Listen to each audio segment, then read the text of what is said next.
Let me also thank you, and just mention actually a little plug for our next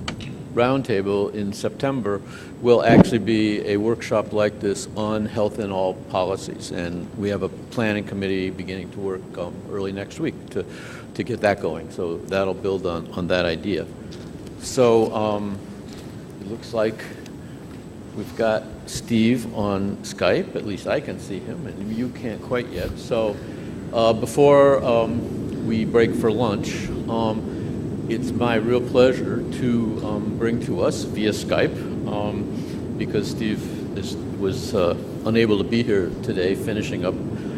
as Dean at Berkeley, but to bring a presentation from Steve Shortell, Bridging the Divide Between Health and Healthcare, which those of you that are paying attention will notice is the title of his JAMA viewpoint that came out about a month ago. It's a personal pleasure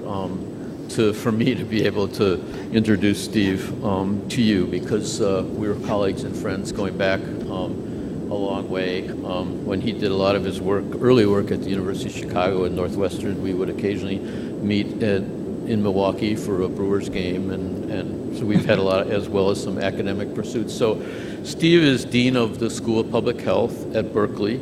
and Distinguished Professor of Health Policy and Management there and in the School of Business. Steve, I think, is arguably the world's most prominent sociologist of medical organizations, focusing over his whole career on hospitals, physician groups, interactions between them. That's the body of his work, for which he is elected member of this Institute of Medicine. He's received almost all the awards that you can get, the most distinguished being the Baxter Health Services Prize and the Distinguished Investigator Award from the Association of Health Services Research, and he continues active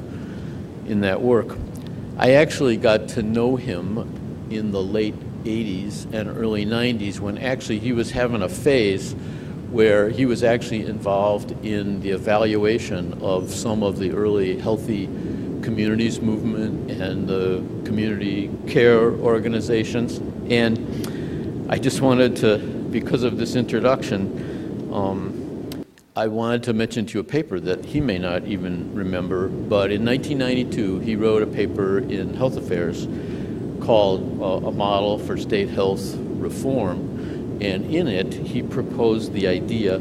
of health PARs, health promotion and accountability regions. And at the time that was really seminal in my beginning that had more of a healthcare focus and not necessarily the broad determinants of health that we view now, although it did grow out of his work with that early healthy communities movement, and it really was seminal in some of my early population health thinking. So Steve, thanks very much for joining us, and we look forward to hearing from you to talk about this health and healthcare divide, which we've already been exploring a bit this morning, but look forward to